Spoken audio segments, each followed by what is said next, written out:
Welcome to Pros Talking Pros short. I'm actually going to call this a red ink, actually. So if you don't know, I That have works another perfectly. segment of my,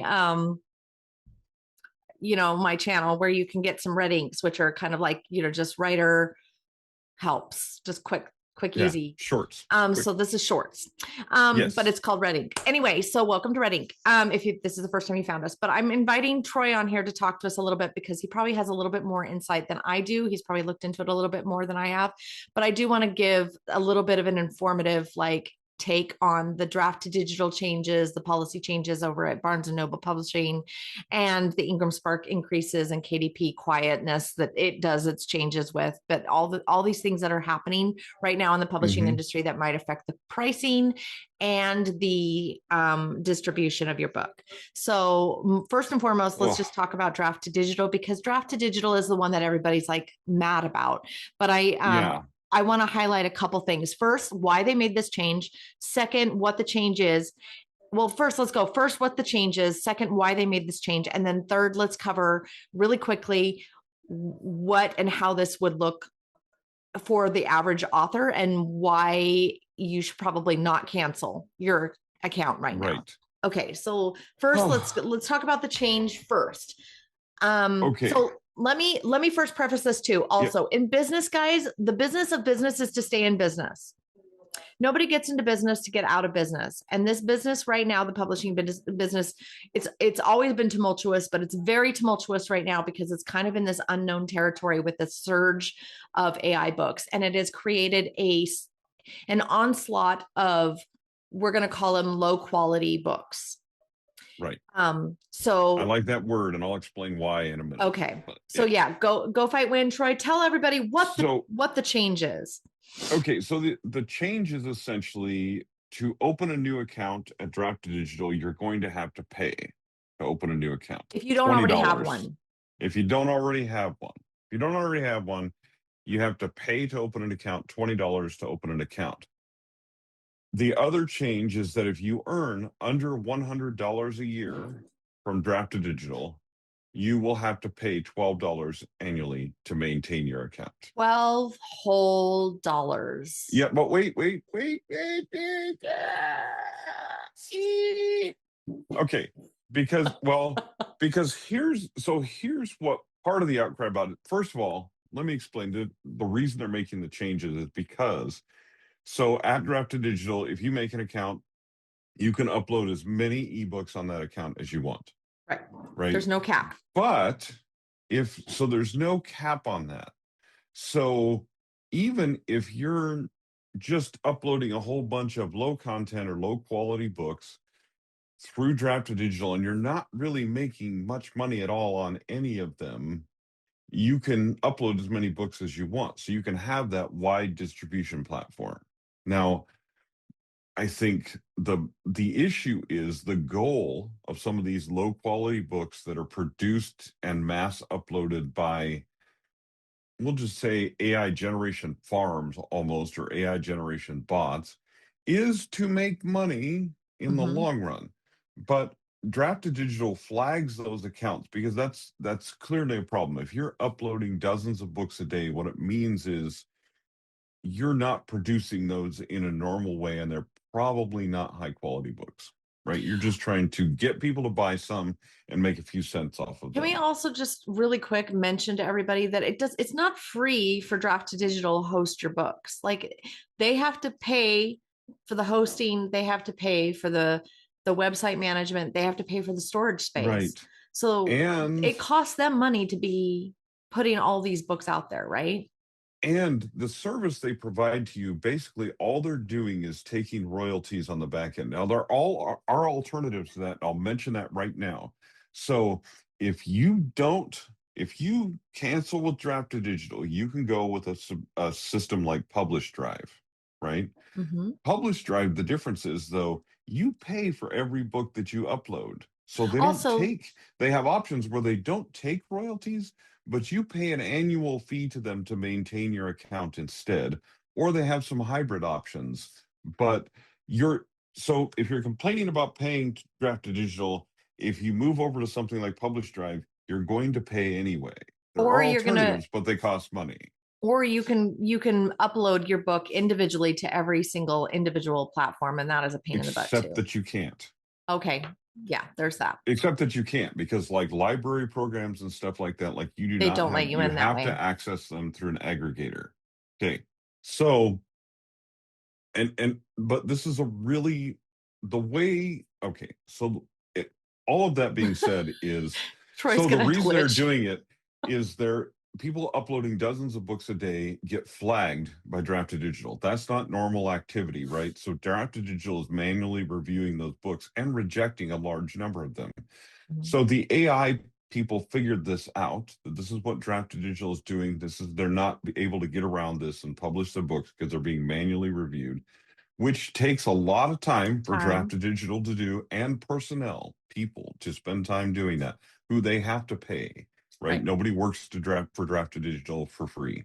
Right. They so they're, the reason they put on the $20 fee to open an account is because those people uploading those dozens of books cannot make money if they have to pay $20 to open each account, because what they were doing is going and opening several accounts and then Mhm. only uploading one book a Three day, books. 2 books a Yeah, day. or three So books, they because I think couldn't, 3 books is the max. that's what pings the server. They're Mhm. changing that. There's some other changes that are happening, but the reason they're doing that is because if I have to pay $20 to open every account, I can't open 12 accounts a day and upload 12 books a day, because 12 times 20 is real money for someone who's just making pennies on some of these books, right? Mhm. So that's the reason that Draft2Digital did it. Now, the way they rolled this out, unfortunately, so if you have to pay $12 a year to Draft2Digital because you're not making over $100 a year on your books, first of all, you may want to think about your writing career and whether this is just a hobby if you're not driving traffic to other sources other than Amazon. Or maybe you just need to just put your books on Amazon if that's all you're going to promote. However, because they only rolled out that fee to low earners, and I understand their reason for it. The reason for it is because those AI accounts where they're uploading 1 or 2 or 3 books are not going to make much money, right? So I understand why they did that, but it does produce a certain stigma for authors. Like if you're a new author and you only have one book, well, you might not make $100. So it's not about the $12, about how that $12 feels. In my personal opinion, they should have just loaded that to everybody.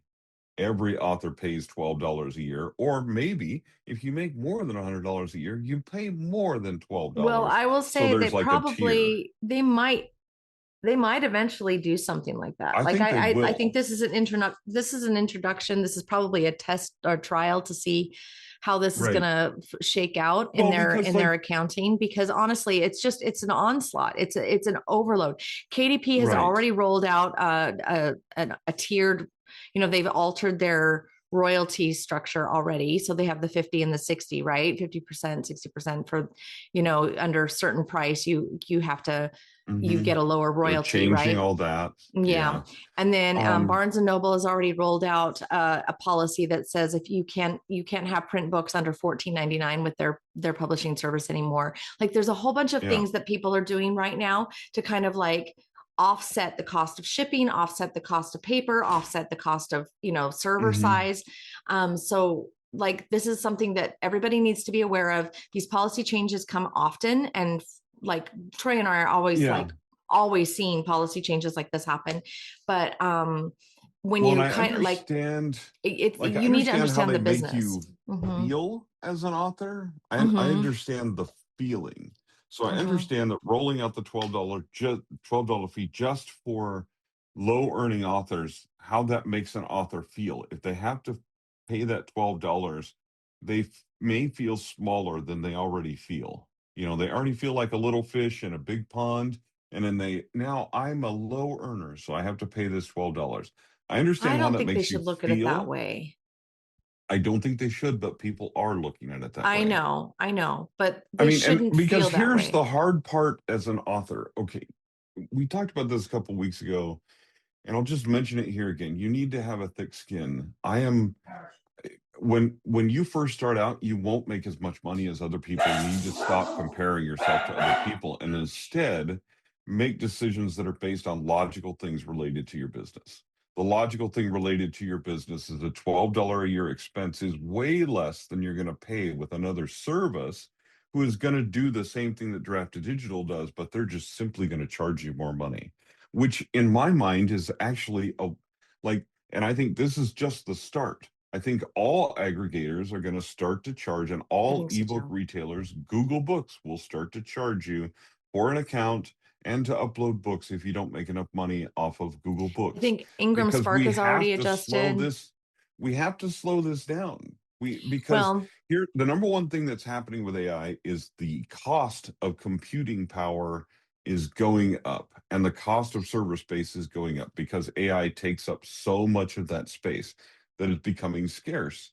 Well, when you add on to that, that there are thousands of people now uploading dozens of books that are AI generated to these websites and creating this onslaught of volume that they have to pay for that compute somewhere. It doesn't like those for them to stay in business. If Draft2Digital doesn't stem this and doesn't do something about it, they won't be able to stay in business. Truthfully, if Amazon doesn't do something about it, they won't be able to they keep won't be able to KP either. going as an option. The option that happens if all of these aggregators and these uploading platforms go away is the option that happens is we go back to gatekeepers and you go through a publisher, you go through an agent, you go through an editor, and getting published is no longer the simple thing that it is now. If those companies go out of business, that's the result. Yeah. Now, So so I I don't think they just will, but I I don't think mean, they will. But I think they're going to always like, I mean, it's like going backwards in time, right? We can't really do that. But I'm going to take this from this final approach. We're going to end on this positive mhm, note. yes. I want everybody to understand this going from the onset. If you've made it this far through this little informative talk, I want you guys to hear this. This is the most important part. As an author, you are the owner of a business. Okay. You have a creative side. We realize that, and you're selling your art. But like every artist, they always have to go into this I've got to open a gallery kind of phase of their business, right? Because you can't just paint canvases and then sit on them in your basement. You have to you want to share them, right? So this is the part of your business that you need to like understand. You are a business. I want you to think of yourself as a business. And when you're working on this phase of your work and you hear about these policy changes, I want you to immediately put that business hat on and say, okay, this is the cost of doing business and this is what I need to understand about this world so that I can operate in this world and sell my wares to my readers. So rather than getting hung up on these little things that these policy changes that these other businesses have to do in order to keep their businesses and their doors open, I want you to instead think of it as, okay, what do I need to do in my business to offset that cost? Because that's what every business Mhm, does. The fuel mhm, companies, we just got a notification in the mail from USPS that said that they're going to, for the short time, I think for a short time, they're going to raise rates to offset the cost of gas, right? So they're going to raise the mhm, cost of postage and shipping. So like there's little things like that that have to happen to offset costs. And we've been in wars before. This country has done that before. We've pulled on our big girl panties, and we've done this before, and we've made it through. And this isn't the end of the world. And this isn't like, there's happy times and there's sad times. And right now there's the best of times and the worst of times, guys. If we're going to go to literature, right? This is not always the best time, but you the way to be in business for yourself is to shift that mindset. And I know you can. mhm. I know you can. I know you can. So I have every hope and every optimistic thought I can throw in your face right now that this is just one thing that you can do to shift your mindset in your business and take on the take on the seriousness of what you're doing. Okay. Right. If you're one of those authors that's just throwing stuff out there and you were utilizing Draft2Digital in this way, I want you to know that you were abusing them. And I'm so sorry, but that's abuse. And it's abuse of a system that has been put in place to help authors like Troy or like Vincent Zandri or like, Michael Brent Collins or, all these amazing authors that spend the time to write books and put them out there. And they've been using the systems for like this for a long, long time, and they've managed to thrive. And they've thrived through really bad times like COVID and really good times like, yesterday. Well, and let me give one piece of practical advice. Okay, if you don't want to pay the $12 fee for annually for Draft2Digital, what you do, probably the smartest thing you can do, don't go out and get really Cancel. excited Yeah. or mad and cancel your Draft2Digital account. The reason is because if you ever want to sell there again, you're going to have to pay to Pay the open an 20 account, and bucks. you already have one. Mm-hmm. So you don't have to pay again. So Right. just delist all your books. Okay. Delist all your books with Draft2Digital. If you don't have any books that are listed that are out there publishing, then you won't pay that $12 fee. And then maybe when you're ready to market more or to do whatever it takes to earn more money from Draft2Digital, so you don't have to pay that fee, then reactivate those books. They still stay in the dashboard. You can go and reactivate them at any time if you want to. And that way you don't cancel your account. So you're not out an extra $20. And right now you're not out that $12 until you're ready to do things differently with your publishing or whatever the case, or your Right. marketing or whatever the case may be. But don't be reactive. The biggest thing with business is not to be reactive. Because Exactly. when you get in that reactive mode, you make emotional decisions about things that you need to be more logical about. And I Exactly. understand the emotional component of it, but I also understand that this is a business. We have to be logical in this part of our business. You can be emotional in the other side of your business, but you need to be logical in this one. And the logical step is to realize that Draft2Digital, the only thing they're doing right now is they're first, but everybody else will probably soon Well, follow. and that's the Everybody's thing. They're making really not changes. first. They're not Yeah. first. IngramSpark already adjusted their royalty structure, last year. Hmm. They've actually been doing it incrementally. Yeah. They made another KDP, change just yeah. recently. Yeah. KDP's already adjusted their they're just doing it in different ways. They're just doing it in different ways, and Hmm. they're trying to figure out how to make this work. And I So do think that the charging to create an account, I think that is going to become the norm for maybe. these companies, because I think it's almost going to have to. We've Well, I got mean, to in somehow IngramSpark, slow you these guys, people down. I don't know, back, if you've been in this business more than a couple years, you'll remember that, IngramSpark actually used to charge $50 for every upload, every new book. Hmm. It was a normal thing. And So, they and they may have to might go go back to back, that. but we'll have to Yeah. see. But you guys, it's okay. I want you to all remember, take a deep breath, breathe in with me, breathe out. It's okay. It's Little okay. serenity now. Serenity now. So if you guys want to hear more tips and tricks and, chatter about the publishing world, follow us over on Pros Talking Pros. And we have some great stuff coming up this week about researching. Research. Yeah. So it'll be fun. Yeah. So anyway, have a great week. We'll talk to you guys later. All right. Thanks, everybody. Take care.